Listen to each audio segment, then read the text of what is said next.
आज की कहानी है एक दुख भरी प्रेम कहानी dash sad love story in Hindi. ये कहानी उस समय की है जब मैंने कॉलेज जाना शुरू किया था। आज मेरे कॉलेज का पहला दिन था। मेरे साथ एक मेरा दोस्त भी कॉलेज जा रहा था। हम दोनों एक साथ कॉलेज के लिए निकल दिए। हम रास्ते में अपने स्कूल की बातें कर रहे थे। स्कूल के दिन भी क्या होता है। हम कॉलेज पहुंचकर अपने क्लास की ओर बढ़े। मुझे मेरे क्लास में एक लड़की दिखी। वह लड़की इतनी खूबसूरत और हसीन थी।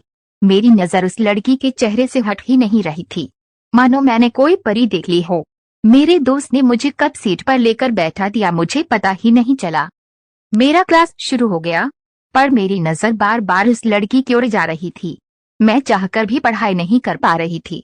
घर आने के बाद मेरे दोस्त ने मुझे काफी कुछ कहा। वह मुझसे कह रहा था कि तुम पढ़ाई पर ध्यान रखो, पढ़ाई ही सब कुछ है। मेरा दोस्त पढ़ाई को बहुत ही पसंद किया करता था। वह किसी भी प्रेम में नहीं पड़ना चाहता था। तो इस तरह से मेरा कॉलेज का पहला दिन था। अब मुझे कॉलेज जाते हुए करीब 1 महीना हो गया था। आज मेरी बात उस लड़की से हो ही गई। आज हम एक टीचर के बारे में बातें कर रहे थे। हमारे कॉलेज में एक ऐसे टीचर थे जो कि क्लास को कम पढ़ाते और ज्यादा खुद के बारे में बताते थे। हम अपने टीचर के बारे में बातें करते ही जा रहे थे। करीब हम 10 से 15 मिनट तक अपने टीचर की बातें करके हंसते रहे। फिर हमारे क्लास में एक दूसरे टीचर आ गए, तो हम बिल्कुल ही शांत हो गए। हमारे ये टीचर हमें पढ़ा रहे थे, पर मैं बस उस लड़की के बारे में ही सोचता जा रहा था, क्योंकि आज उसने मुझसे बात किया। मुझे उस लड़की का नशा हो गया था। मेरे दोस्त में मुझे इस दिन भी काफी कुछ बोला। वो मुझे बार बार कह रहा था कि पढ़ाई कर ले, पढ़ाई ही सब कुछ है, बाद में रोएगा। पर मुझे तो बस वह लड़की ही नजर आ रही थी।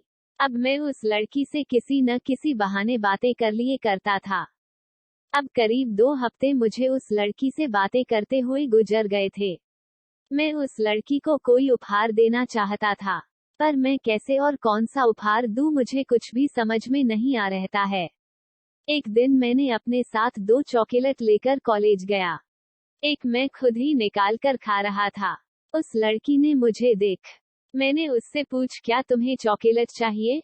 उसने कुछ भी नहीं कहा। फिर भी मैंने दूसरा चॉकलेट उसकी ओर बढ़ा दिया। उसने भी ले लिए। अब मुझे उस दिन जितनी खुशी हो रही थी, उतनी खुशी मुझे कभी नहीं हुई थी। ऐसा लग रहता है कि मैंने कोई जंग जीत लिया हूँ। अब रोज उस लड़की के लिए मैं कुछ न कुछ उपहार ले जाया करता था। मैंने अपने लिए पैसा खर्च करना बंद कर दिया था। साथ ही कभी कभी मैं उसके लिए कर्ज भी लेकर उपहार ले जाया करता था।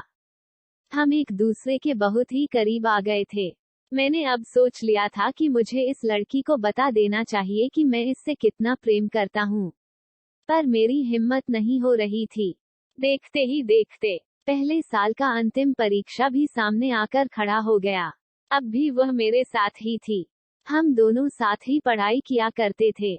मुझे लग रहा था कि यह लड़की शायद मुझसे भी प्रेम करती है, तो मुझे किसी तरह की कोई जल्दबाजी नहीं करनी चाहिए।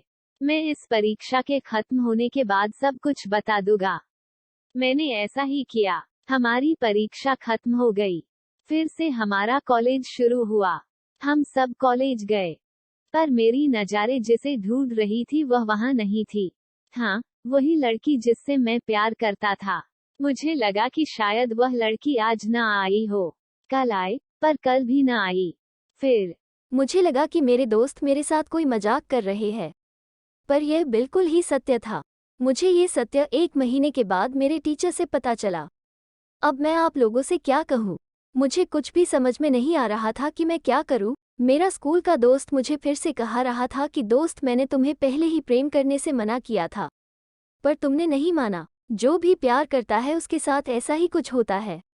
अब तुम संभाल जाओ और अपने पढ़ाई पर ध्यान दो। उस दिन से मैंने भी किसी दूसरी लड़की से प्यार नहीं किया।